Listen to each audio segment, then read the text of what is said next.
Hi, everybody. Imagine a world where your kitchen takes care of itself, making delicious meals with minimal effort on your part. Nymble is at the forefront of creating technology that makes this vision possible. They are crafting smart devices designed to take the complexity of our everyday life cooking, blending innovation with simplicity to provide a truly seamless experience. Today, we will get into what they have developed and how it is poised to impact how we cook in our everyday lives.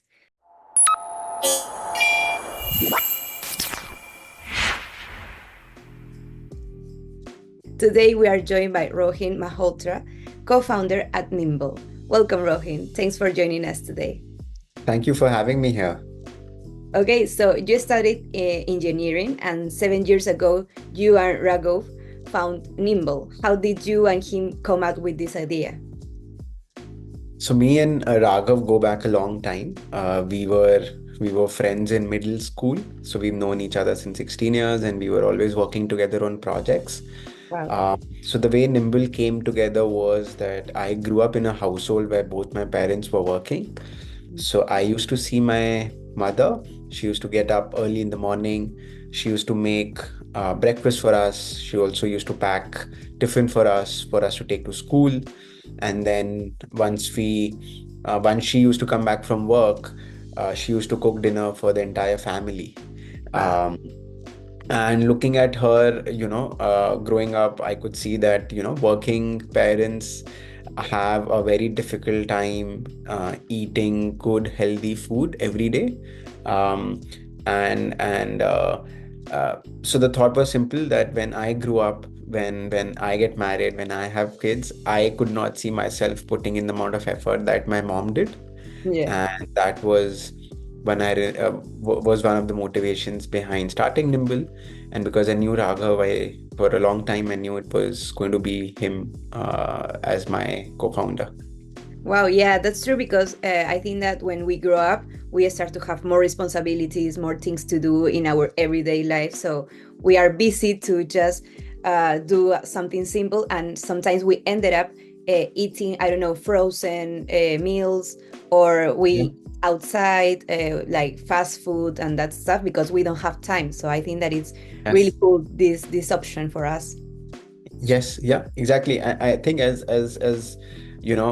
when you just graduated, you're okay, fine, eating junk food. But when you get married, when you have kids, you start feeling the responsibility to start eating better.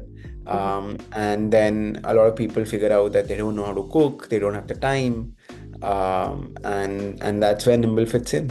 Yeah, that's perfect. And now that we are talking about this Nimble machine, how did you design Nimble to mimic the precise cooking techniques of a human chef or a human in general?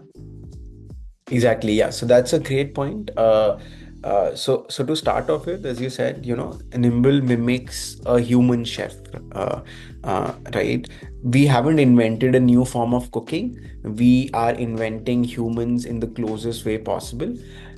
So the way we've designed it to mimic a human chef is that think about what a human does while they cook. What we do as humans is we use our hands to um, if we are standing in front of a stovetop, we Mhm. use our hands to take ingredients, put them in, we measure them, we use our hands to stir. So these are the mechanical actions that we as humans do. Mhm. And the product that we've designed has specific mechanisms which do not exactly mimic these but which perform the same function. So we Mhm. have specific mechanisms which dispense different types of seasonings, spices. We have mechanisms which dispense the bigger ingredients like the meat, like the protein, the carbs, the vegetables, all of them into the pan. Mechanisms which dispense oil and water, and mechanisms which also stir your food. But Mhm. this is only part of the product. Um, it might sound silly, but when we cook, we actually also use our brains. We Mhm. use our eyes and we use our brains. So when I'm standing in front and I'm cooking by myself, I am looking at the food and my brain is taking a lot of decisions. Yeah. It's telling me that the ingredients are turning brown, my protein is turning brown, or it's also telling me in certain other cases that the size of the vegetable just shrinking as I'm cooking. And if I'm cooking, say, like a sauce, I can also see the thickness, the consistency of the sauce change over time. So these are all things that our eyes are seeing and our brain is processing, and it's telling us to take a decision. It's telling us to regulate the heat accordingly.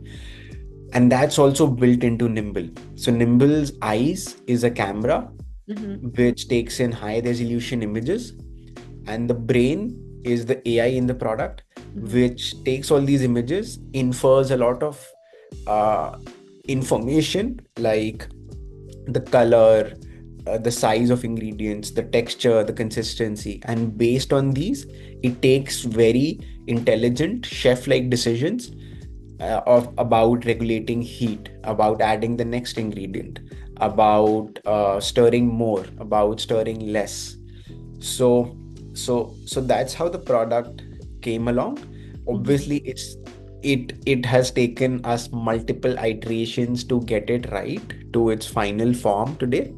But in its entirety, the product has these mechanical actions which help in putting in all the right ingredients in the right quantity and stirring them. And Mm-hmm. then the very important aspect of cooking it intelligently with chef-like intelligence and intuition. Yeah, that's crazy because, as you said, we use our brains when we cook with our eyes. So it's crazy that a machine can do the same for us because you said, like, they have the AI that is the brain, and the eyes are the camera. So this nimble machine can see when your food is ready or not yet, or if it needs something more. So I think that it's crazy, and it's really helpful to have that because uh, for example, for somebody that doesn't know how this work will be like, yeah, but at what point my food is going to be ready, how the machine is going to know that. And now you are Yeah. explaining, and that's crazy, and I think it's really helpful for everybody too. Yeah, exactly. Yeah, and you said that you take like many a lot of time to make it right. So I want to know, what was the number one challenge for you when you were developing this product? Yeah, I think the number one challenge was that nothing like this exists today in the market, right? So, so we had to think from ground up every small decision, Mm-hmm. right? So if you take 10 engineers and if you ask them to design a car, a designer electric car or a new type of a car, what those 10 engineers will come up with will probably have four wheels. It will have something looking like a car. But if you take 10 engineers and ask them to just sketch out a cooking robot, 10 of them will come up with something very, very different from each other, right? Yeah. So from our end, like the toughest challenge was to think from what we call as first principles, um, like building it from ground up. Like what should it even look like? So when we first started, we we built a robotic arm, Mm-hmm. kind of very similar to the industrial arms. And this arm was picking up ingredients, it was putting it into the pan and it was stirring and all. But we realized there were major challenges with that. We realized that it was quite big, it was quite scary. Users did not like an robotic arm in the kitchen. They felt that it could burn down their kitchen, it could do Yeah. something wrong. And so we learned from that user feedback, and then we thought, okay, we should make it look like it belongs to the kitchen. It belongs, it looks something like a kitchen appliance so that people don't get afraid of seeing like big objects moving in the kitchen. So a lot of these learnings came after testing it out with users, after talking to users. I would say the biggest challenge was not knowing exactly how to go about it, thinking everything from scratch. So when we started, we never realized, for example, that it is important to have AI for us to be able to cook food. I mean, today it's all the buzzword, but back then, Mm-hmm. we thought that you could create a time-based recipe and it would turn out good. But when we tested it out, users are using different types of ingredients, they are living in different places, the environment is different. So a time-based recipe does not work. So that's again where we realized that we need a much more intelligent way of cooking food. Um, so a lot of these decisions with respect to knowing how to design, whether to use AI, all of these things we did not know on day one, which we discovered after testing it out with users, after getting feedback. So the biggest challenge was not having anything in front of us like a benchmark Mhm. and having to think about everything from scratch. Yeah, that's crazy because now we can talk that we have AI everywhere for everything. But as we said, you started 7 years ago when probably the AI it was not so popular, was not everywhere. So I imagine how it is back then. And as you said, the first thing that you do was the arm, the robotic arm, and was complicated for somebody to probably having that on their kitchen. But I saw also some of the reviews and people what they say about Nymble, and I remember one that said like it's part of my kitchen, it's a piece of my kitchen. So it's like, okay, that's cool because you can fit it on your kitchen like a, I don't know, like a pan or like I don't know, like you have many things at your kitchen and Nymble machine is one of them. It's part of your kitchen now. Yeah, exactly. So what Nimble does today is it completely automates the cooking of all stovetop recipes. So Nimble cannot do baking, it cannot do frying, it cannot, blend and do things like that. But anything that you can cook on a stove is something that Nimble can automate. So a lot of Asian stir fries, a lot of pastas, a lot of soups, stews, a lot of curries and gravies, a lot of desserts that you make on a stove, it can automate. And Mhm. eventually, yes, our plan is that if you think of it, if you look back 60 years, nothing's changed in the kitchen. Our microwaves and our ovens have just, they look more modern, but the Yeah, it technology are the and same. what they are exactly the same, Yeah. right? And so our vision is that if you also look at the stovetop, nothing has changed there. So today our robot Nimble is can cook one recipe at a time. It's a countertop version, um, but we want to achieve what we call as built-in status. Built-in status is you have a built-in stove, Mhm. right? It's not something that you buy and put on your countertop. It's already built into your kitchen. So we want to reach a stage where Nimble would be built into your kitchen Mhm. as a part of your stove. So it will cook for you when you do not want to, but it will also allow you to cook manually on it, just like the way you do today when you want to cook by yourself. Yeah, that's And cool. And I yeah, saw how this Nimble machine works, and it's like yeah, it's like you can just let it there by itself, and you can start doing something else, or maybe you need to do many dishes. You can put one on Nimble machine, and then you can do the other. Like I think it's totally yes. helpful. Yeah, I mean, I think the biggest benefit that our users tell us that Nimble gives them is it gives them 25 hours in a day. It allows them to completely free up an hour of their day. So a lot of the people and a lot of our users are working mothers. They tell us that they start the dinner on Nimble and they go drop their kid off to a soccer game or go for a walk or take a couple of Zoom meetings, and when they come back, dinner is ready. Yeah, and it's not dangerous to leave it like by itself. Like if, imagine if you are doing your own cook, you don't you can leave your pan like Yeah. this or your things like do it by yourself because it's dangerous for to leave it like. Yes, yes, yes.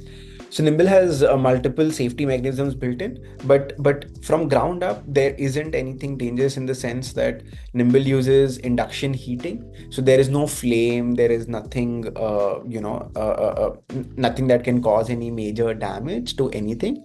In fact, you would be surprised to know that our youngest users are actually 8 or 9 year old kids. Wow. They actually just, for them it's like a game. They choose Yeah. choose a recipe and then they get excited about the ingredients they need to put in, and they can do it completely without their parents, without their mom around, without their dad around. Yeah, it's Right. like when we play like to the cook when we are kids. It's like that.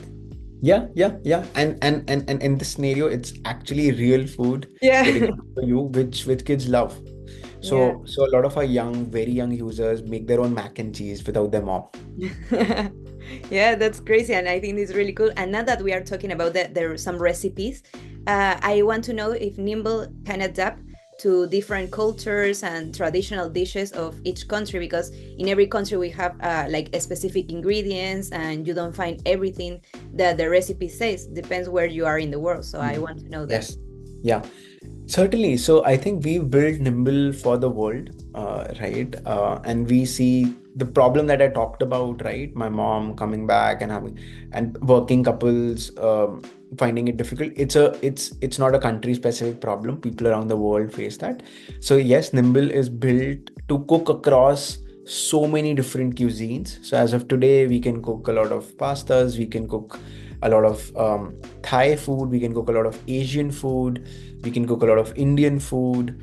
um, so it cuts across different cuisines, but on the fact about each and every recipe is also extremely customizable, in the Mhm. sense that you can adjust the salt, you can adjust the heat.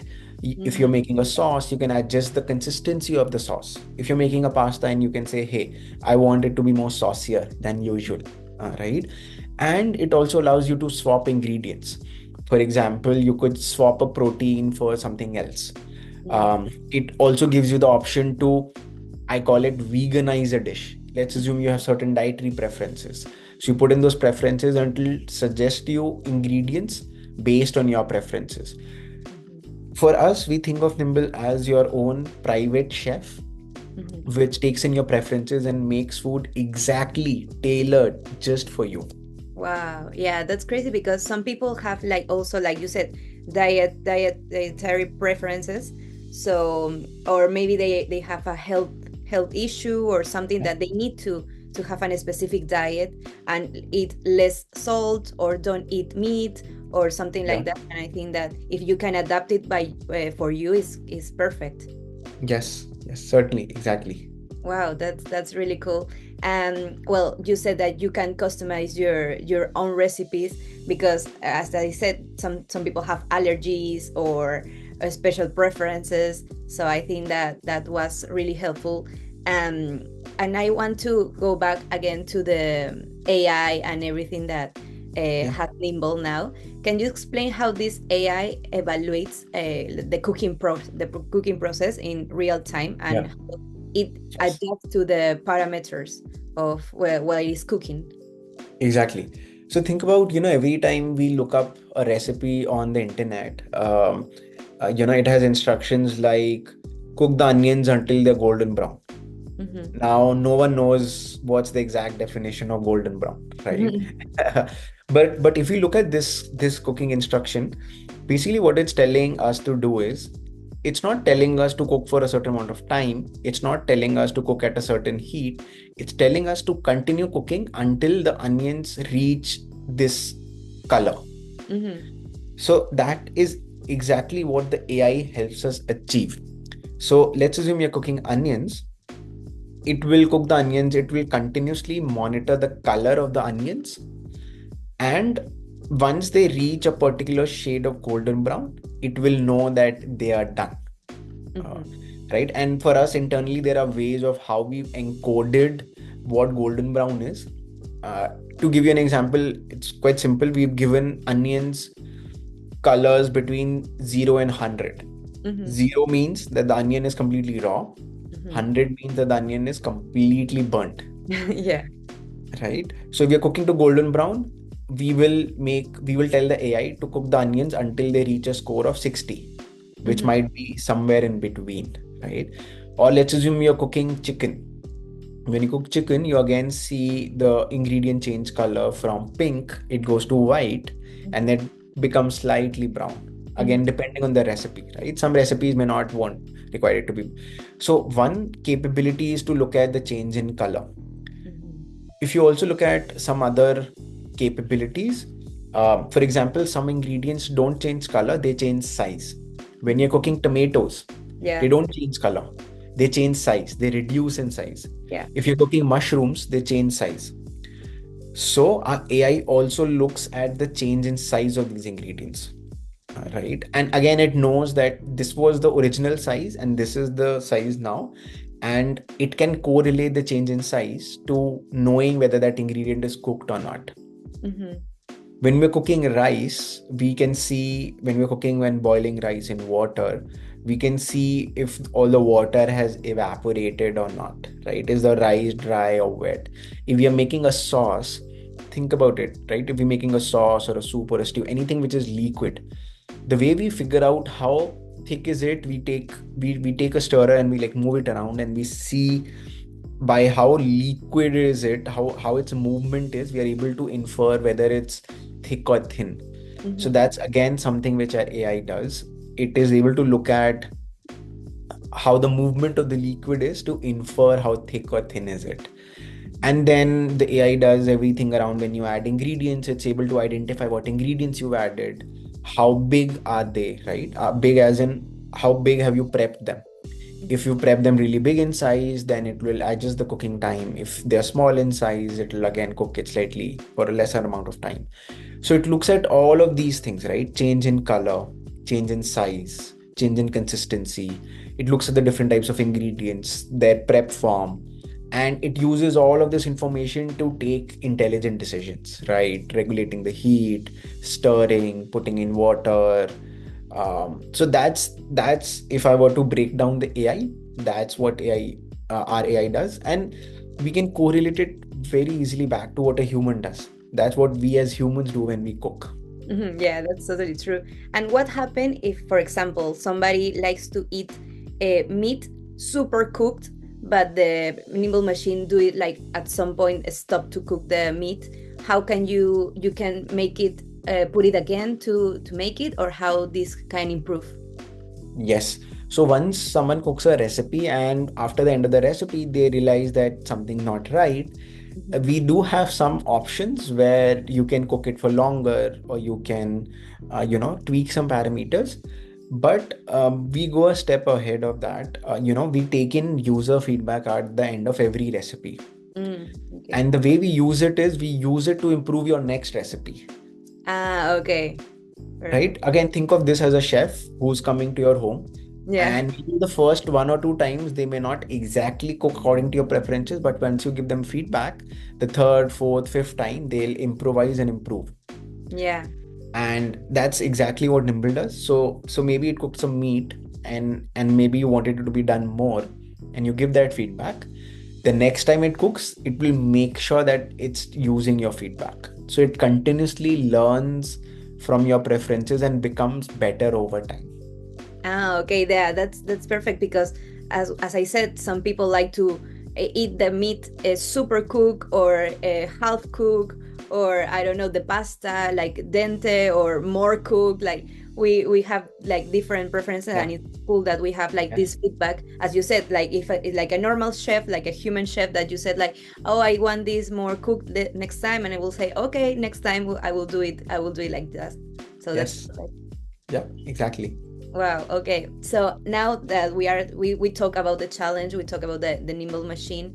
I want to know the challenge, but now in today's business, what are the most significant challenges that you face in the procurement process, in the supply chains during all these years, or that maybe you are facing now? Yeah. So I think there are lots of challenges across all aspects. But from a supply chain perspective, I think we know that the world is going through a lot of geopolitical changes with the trade war between China and the US. So I think that's obviously figures as one of the challenges that as we also face. And we are continuously trying to see how we can bring manufacturing to the US, make it locally here. Um, so that's certainly one challenge. One of the other challenges with respect to us is that people are skeptical that a robot can cook as good food as a human. Mhm.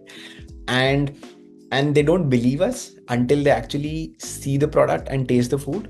And once they taste the food, it's like a big shift. They just suddenly switch over and they say, hey, how can I order the product? So now because of this, it makes it difficult for us to reach out to millions of customers very quickly, because we can't get a million people to taste the food, right? So that's like it's a product that has to be experienced, and then people buy it. So that's one of the challenges. I talked about the supply chain challenge.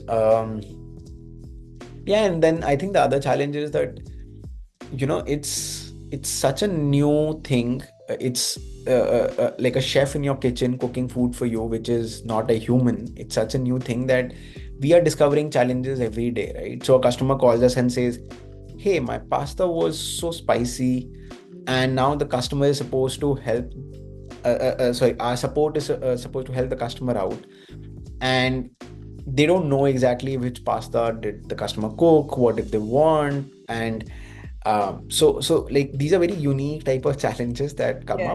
up for us as a company. um, and uh, yeah, we are excited to see what we can do with these challenges, but these are some of the challenges that I can think of. Wow, yeah, that's crazy. And I know that now I think that Nymble machine is sold out. I don't know, Yes. like, I think that they came up in June or something like that, and now it's sold out. Yeah. So we opened up pre-orders last year, and in a month we were completely sold out. And um, closer to the closer to the start of next year, in Jan or Feb of 2025, we would probably be opening up again. So our goal was to fulfill all the orders that we've got previously, Hmm. and then open up and also build enough capacity to serve future orders that are going to come in. So yeah, we are completely sold out as of now. In fact, we are struggling to deliver all the products that have been ordered, but that's going to be done by the end of the year, and then next year we're going to open up again. Wow, that's perfect. And now, how do you see, how do you envision integrating Nimble with the future smart home ecosystems? Yeah. So as I said, we've seen that the kitchen hasn't changed in the last 60 years, right? So what we fundamentally see is that uh, Nimble replacing your stovetop completely, right? Because the stovetop takes a large real estate in our kitchen. It's not used, right? So we see Nimble completely replacing the stovetop with a version where you can cook by yourself if you want, but the stovetop can cook for you when you Mhm. do not want to. But Nimble gives you so many possibilities, and I will just spell out a couple of possibilities. Think about, we watch like so many cooking shows like a Master Chef on TV, Mhm. right? None of us actually end up cooking that food. We really like seeing great food. None of us actually cook it. Yeah, Think about a possibility where you can now cook a Master Chef recipe on Nimble, it's because crazy. Nimble knows how to cook that food. All that you need to do is feed the right ingredients, Hmm. right? Think about, you can cook Gordon Ramsay's recipe on Nimble, Crazy.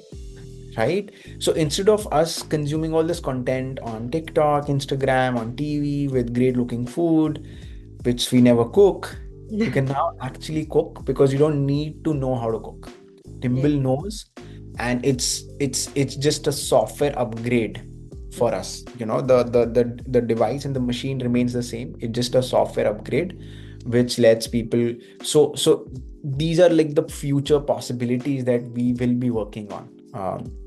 Right? Or think about a scenario where you can create your own recipe. Let's assume you have your mother's recipe, which you really love eating, right? And you don't have the time, or you can't replicate your mom's cooking, right? I can't. Me neither. Uh, and think about a scenario where we can take a recipe that you have, and we can help you create it on Nimble, right? And you can then, maybe it does not come out perfectly in the first try, but maybe you make some tweaks, and in the second or third try it's exactly like your mom. Hmm. It does not have the love of your mom, but still, right? So these are the very interesting possibilities that we see being built on top of Nimble. Being able to cook any recipe from anywhere, create your own recipes, and also completely replacing the stovetop. So Wow. that's our ambition, right? Think about, there are 8 billion people on the planet.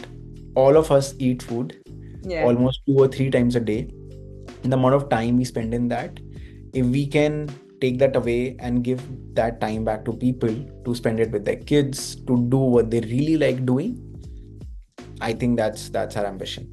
Yeah, well, that's crazy. And I think that will be really helpful for everybody because, as we said, we have many things to do during the day. And cooking, even if you like cook, you lose time. You lose time doing it. So I Yeah, think that having exactly. a machine that do it for you, it's perfect. And after all your experience during these years, what is your main advice for the people that are starting their own journey? They are entrepreneurs now and they want to create something, or maybe they already create something but they want to start. What is Yeah. your advice for them? I honestly don't have any advice because I feel, like there's so much, like even when we were starting up, right? There's so much stuff outside that you don't know what you should actually be doing or not doing. Mhm. Um, Or but maybe I that's think something this, that you learn during these yeah, years. yeah. For me, I think what I've learned, which is that it's a very lonely journey as a founder. It's an extremely lonely journey, because a lot of times no one knows what to do, and you can go and ask for help, but specifically for us, like for a product like this, no one knew anything. so so it's a lonely journey, and it's a long journey, so you have to be patient and you have to figure out. So it's, as they say, right, it's not a sprint, it's a marathon. So you need to pace up for the longer term. So I think those are just one or two small things that I've learned for myself. But yeah, I have no advice to give for anyone. Okay, well, perfect. Thanks, Rohin, for being here and share all your valuable Yeah. insights and experience Yes. and everything with us. It was really cool to hear you and hear how Nimble works, how it was created, and how this is evolving over the years. Where we can find you and Nimble social media website you would like to share? Yes. So anyone watching this can find us at eatwithnimble.com. Nimble is spelled as Nymble. And our social media handles are not on the top of my head, but we can probably link them in the description of the video. Okay, perfect. And for everybody that is watching, be sure to visit our website, buildernation.io. You can also connect with us on LinkedIn by following Builder Nation for the latest updates and exclusive content. Thank you all for being part of this amazing community. We will see you in the next episode. And a special thanks again to Rohin for joining us today. Yeah. Thank you so much for having me.